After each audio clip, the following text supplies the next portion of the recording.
ये दिग्विजय सिंह की तुष्टीकरण की प्रयोगशाला है, जो भोजशाला पर उनको ये बातें बुलवा रही है। कोर्ट का आदेश आया हिंदुओं के पक्ष में।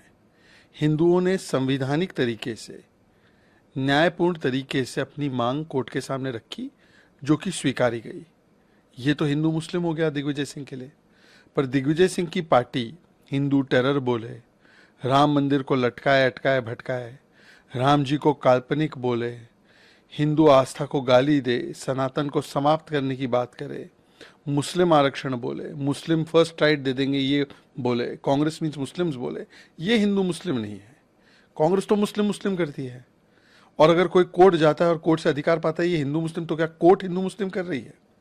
और कांग्रेस को कितनी पीड़ा हो रही है कि भाई हिंदुओं को उनका संवैधानिक अधिकार मिला कैसे। मतलब अयोध्या जी में राम मंदिर बने तो कांग्रेस को पीड़ा, कहीं कोर्ट का फैसला आए कि सर्वे होना चाहिए कि ये वाकई मस्जिद है या ये असली में मंदिर है, तो कांग्रेस को पीड़ा, और भोजशाला में वर्डिक्ट आए तो कांग्रेस को पीड़ा। तो कांग्रेस को हिंदुओं के हितों से ही पीड़ा है। इसलिए मैंने कांग्रेस का नामकरण किया है। ये आईएनसी, ये इस्लामिक नेशनल कैलिफेट है, ये इंडियन नेशनल कांग्रेस नहीं है।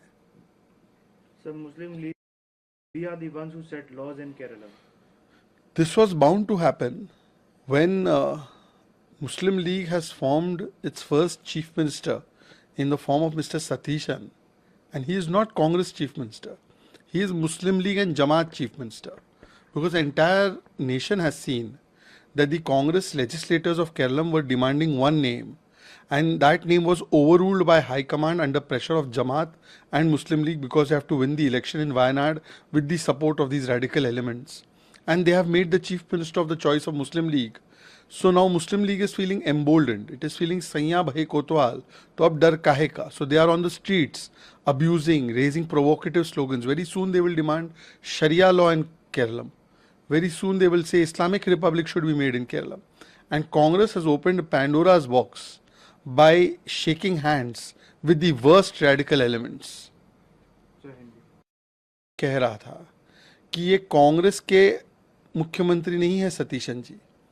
दरअसल आईयूएमएल मुस्लिम लीग का पहला चीफ मिनिस्टर बन गया है सतीशन जी के रूप में, क्योंकि पूरी दुनिया ने देखा कि जब कांग्रेस के विधायकों ने एक नाम को चुना तो उसको दरकिनार करके हाईकमांड ने जमात, पीएफआई और आईयूएमएल के आदेश पर, फतवे पर सतीशन जी का नाम आगे किया, क्योंकि वायनाड में प्रियंका जी को चुनाव जीतना है। तो जब सैया भाई कोतवाल, तो अब डर काहे का। तो मुस्लिम लीग को लग रहा है हमारी सरकार आ गई तो हम कुछ भी करेंगे, हम सड़कों पे उतरेंगे, सरतन से जुदा बोलेंगे, शरिया लॉ डिमांड करेंगे, रिपब्लिक इस्लामिक बनाने की बात करेंगे। तो ये तो होना ही था। कांग्रेस ने नतमस्तक होने का काम किया है तुष्टीकरण के चक्कर में इन कट्टरपंथी एलिमेंट्स के सामने। सर, पंजाब के मुख्यमंत्री से विदेश यात्रा कम करने और घर से काम करने के लिए कहा जा रहा है, लेकिन प्रधानमंत्री खुद लगातार विदेश दौरे कर रहे हैं। क्या प्रधानमंत्री वर्क फ्रॉम होम नहीं कर सकते? यही होता है जब सीएम का मतलब चीफ मिनिस्टर कम और कॉमेडी मास्टर ज़्यादा कर देते हैं। कुछ लोग पहले अपने अवतार में कॉमेडी करने के आदी थे, आज भी वो संवैधानिक पद मिलने के बाद भी कॉमेडी करने में ही रुचि रखते हैं। मुझे लगता है कि ऐसी बातों को और ऐसे लोगों को जो नशे में धुत होकर असेंबली जाते हैं, जो वर्क फ्रॉम असेंबली हो या वर्क फ्रॉम होम हो या वर्क फ्रॉम अब्रॉड हो, तीनों चीज़ें नशे में करते हैं, उनकी बातों को ज़्यादा गंभीरता से लेने की आवश्यकता नहीं है।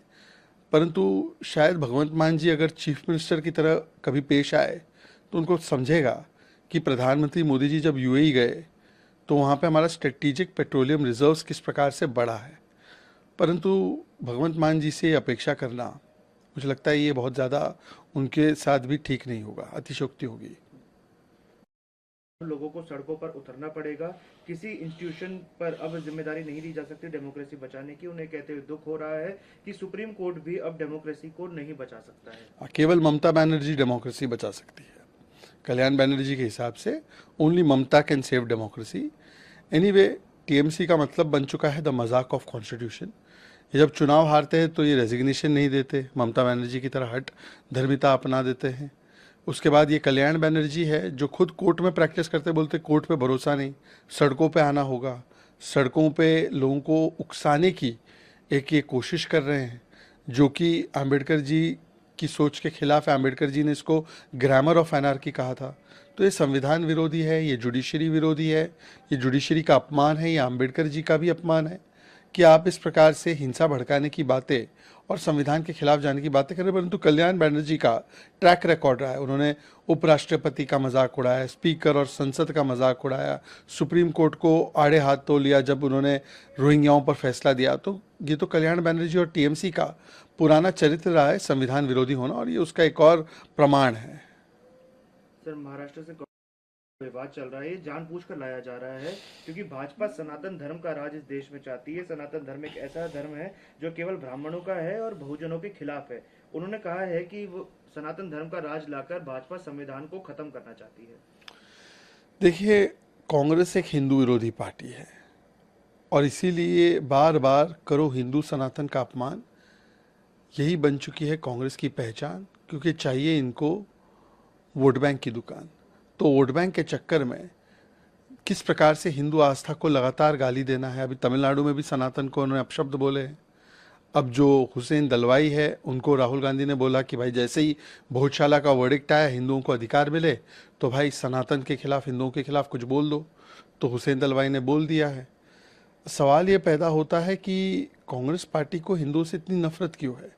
क्योंकि कांग्रेस पार्टी ने ओपनली डिक्लेयर किया है कि हम मुस्लिम पार्टी है, कांग्रेस मीन्स मुस्लिम्स, और मुस्लिम का पहला अधिकार होना चाहिए। और वो हिंदुओं को मानते ही नहीं है, हिंदुओं के खिलाफ विरोध में रहते हैं। हिंदुओं ने सबक भी सिखाया है ममता बनर्जी, गौरव गोगोई, स्टालिन जी को इस हिंदू विरोध के लिए। फिर भी कांग्रेस समझने को, सीखने को तैयार नहीं है। और कांग्रेस ने इस प्रकार से बिहेवियर केरल में भी किया, वहाँ पे भी एक मुस्लिम लीग का चीफ मिनिस्टर बना दिया। तो कांग्रेस अब आईएनसी, इंडियन नेशनल कांग्रेस नहीं, इस्लामिक नेशनल कैलिफेट बन गई है। सर, सांसद डॉक्टर 7 मई 2007 को आज 17 मई 2007 को सोनिया गांधी जी, राहुल गांधी जी और तत्कालीन प्रधानमंत्री मनमोहन सिंह जी ने अमेरिका के आगे घुटने टेक कर भारत को सरेंडर कर दिया था। सरेंडर गांधी परिवार ने 11 जुलाई 2006 को मुंबई की ट्रेन में निरीह 187 लोगों की लाश पर जश्न भी मनाया। देखिए, ये बात तो सच है कि कांग्रेस हमेशा से कॉम्प्रोमाइज्ड, कांग्रेस हमेशा से सरेंडर मोड में रही है।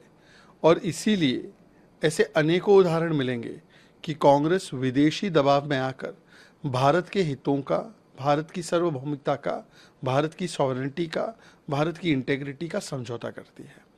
जो निशिकांत दुबे जी ने डाला है वो बिल्कुल सही बात है कि अमेरिका के दबाव में 26/11 होने के बाद भी पाकिस्तान पर कोई कार्रवाई नहीं होनी चाहिए, ये अमेरिका ने दबाव डाला। और भारत के उस समय के नेतृत्व ने, मनमोहन सिंह और सोनिया गांधी ने इसको स्वीकार लिया।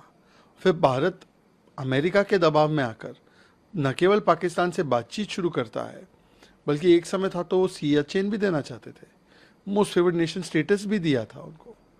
एक समय था कि उनको विक्टिम ऑफ टेरर भी घोषित कर दिया था। और ये पहली बार नहीं है। अब देखिए, चाहे नेहरू जी का ज़माना हो, वहाँ पर भी चाइना के विरुद्ध किस प्रकार से अमेरिका के सामने सरेंडर होने का काम नेहरू जी ने किया। हमने देखा कि इंदिरा गांधी के समय पर भी जब हमने 71 की लड़ाई जीती थी, हमारे पास 93,000 प्रिजनर ऑफ वॉर थे पाकिस्तान के। बिना पाकिस्तान ऑक्यूपाइड कश्मीर लिए, बिना हमारा जो 53 प्रिजनर्स ऑफ वॉर भारत के जो लोग पाकिस्तान में थे उनको वापस लिए, हमने 93,000 सोल्जर्स दे दिए और वो दबाव में आके दिए। तो इस प्रकार के दबाव तो बार बार हमने देखे हैं और इसीलिए कांग्रेस कॉम्प्रोमाइज है। और कांग्रेस खुद कॉम्प्रोमाइज होने के बाद दूसरों को कॉम्प्रोमाइज बोलती है। Thank you so much sir.